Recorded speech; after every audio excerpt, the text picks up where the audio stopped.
Hi, it's me, Benita, and this is my latest installment of dating in 2019 without any dating apps.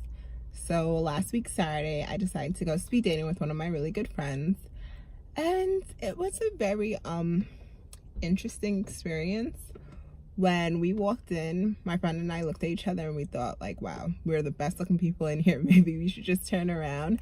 And I don't even mean that to be, vain, but girls, come on. If you're going out looking for a man, please, please, please, can you at least, put some makeup on? Don't, I'm acting for a little bit. I'm not saying contour to the gods, but put some makeup on, please. And tidy up, brush your hair, wear a nice outfit. I had on a sweater dress, tights, booties, makeup on, hair perfectly straight, and I felt like I was the most dressed up person there, which is insane. But other than that, I'll tell you about the 5 gentlemen I had dates with. As soon as we get in there, me and Ashley, we look around. That's the name of my friend that I went with. And then we say to ourselves, yeah, we're gonna need a drink. Ashley barely drinks, but that night she decided she was gonna have a drink, and I don't blame her. So we have a drink, we're chatting, we're waiting to see who we're gonna be matched up with. And the way this place set it up is you sign in that you're there, and then they text you a picture of the person that you're gonna have a date with and their location, and then you meet up with them.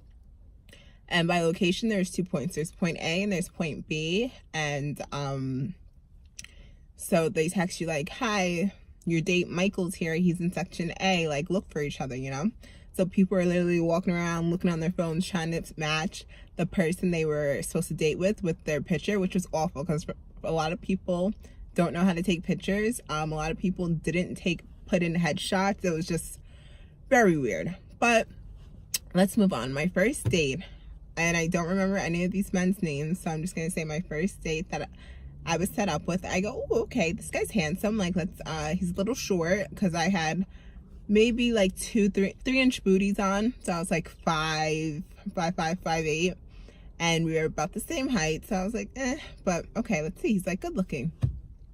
We start chatting, and this guy starts telling me how he really likes my energy. And, he needs like some positivity around him because he's going through a depression and he needs out of it. Why would you tell someone you just met that you're going through a depression?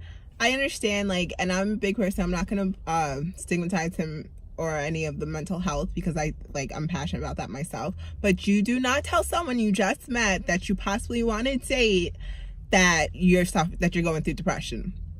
So anyway, I'm like, okay, continue chatting with him.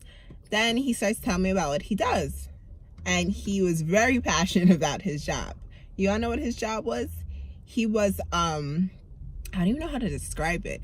He sold penis, not enhancements, for men that suffer from ED, erectile dysfunction. He sells the device that allows them to get it up. And he was trying to tell me how it works, and I was like, oh god, this guy is so fucking weird. Like, I'm really can't wait for my next date. So finally our phones vibrate, and when I wasn't interested in these men, I was ending on well, it's nice chatting with you, good luck. So we know this wasn't proceeding, right? The next guy was super tall, thin, like my type. So I'm like, okay, let's chat, let's see how this goes. We're chatting, and off the bat, I could tell he was weird. He was 32, and he's like, the conversations he's having with me, he's asked me if I have any married friends. And I was like, no, I have friends in very serious relationships or single, but I don't have any married friends yet. And then he tells me, enjoy it while it lasts, because when my friends get married, we're no longer going to be friends because married people get really big heads. And I'm like, okay, thanks for telling me that, So then the next thing he does is he what is his next topic of conversation with me? He tells me about why his previous relationship didn't work. I was like, well, how long was it? He's like, just I know it was 8 months. So he was like, it was easy to cut it off. And I was like, okay, I'm not saying 8 months is serious, but it's starting to become serious. Why did you just break off the relationship, And he tells me, well, the most important things are money and family. And I was like, okay. And he was like, she was a little older than he was, and she wanted to have a family right away, and he was still laying his foundation, and basically he didn't have enough money yet to be comfortable with having a family, so they broke up. And he's like, what is more important than like having children? And I'm like, oh, buddy, I don't know if I want kids. And he was like, really? What woman doesn't want children?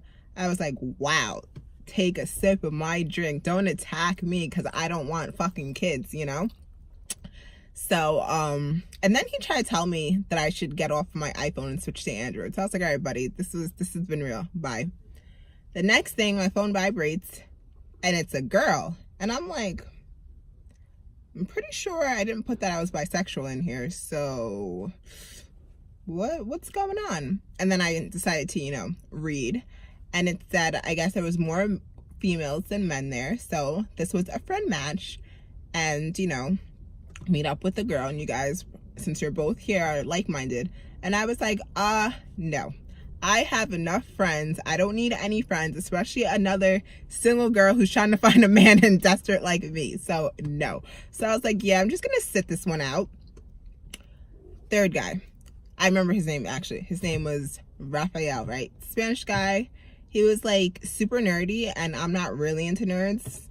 Just is what it is. He was telling me how like this was really out of his comfort zone because there was a lot of people and it was like too loud for him. And I'm like, oh, okay. Like I go to loud places all the time. So even if I can get past you being nerdy, this isn't going to be compatible. And like, it's funny because he was asking me what I like to do. And as I'm telling him what I like to do, he's like, oh my God, yeah. Like I like to do that too. I like to do that too. And in my head, I'm like, okay, but we're not going to be doing them together, you know? So that basically sums up that date. My fourth date was with this guy named Dan. He was like a really nice guy. And it was just a shame that there was no chemistry at all. He was a lawyer. Well, he was also like my height, so I was like, eh. And we had like just a very nice, friendly conversation.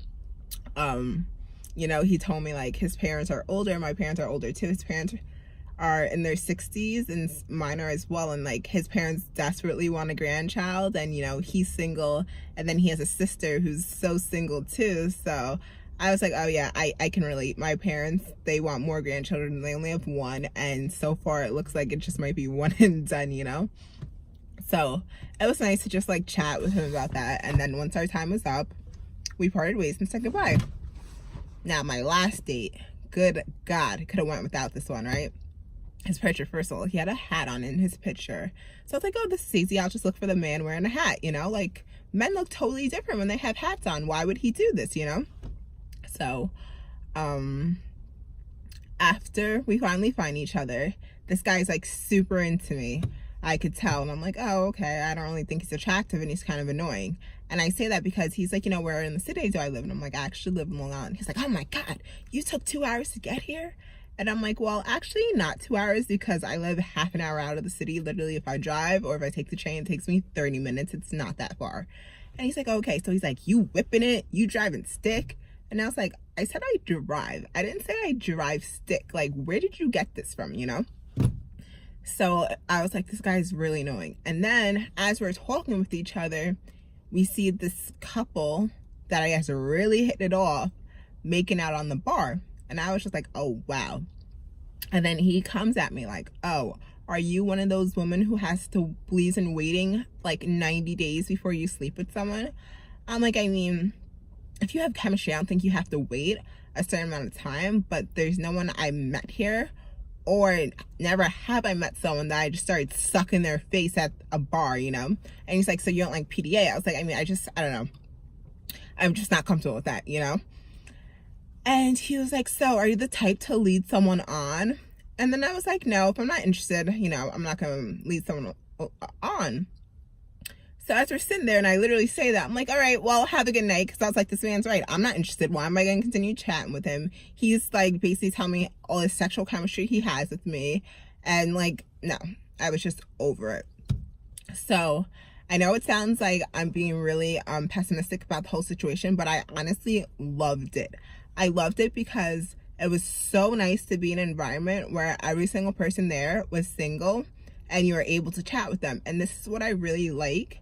And I want to go to more singles events because you knew within 5 seconds of meeting this person if you guys had chemistry, you know, if you're attracted to someone, if you guys vibe, if there's any longevity. Like, you knew what was gonna happen, and I really, really like that. So I'm gonna go to another one, and I'll keep you guys posted on that. And until next time, wish me luck.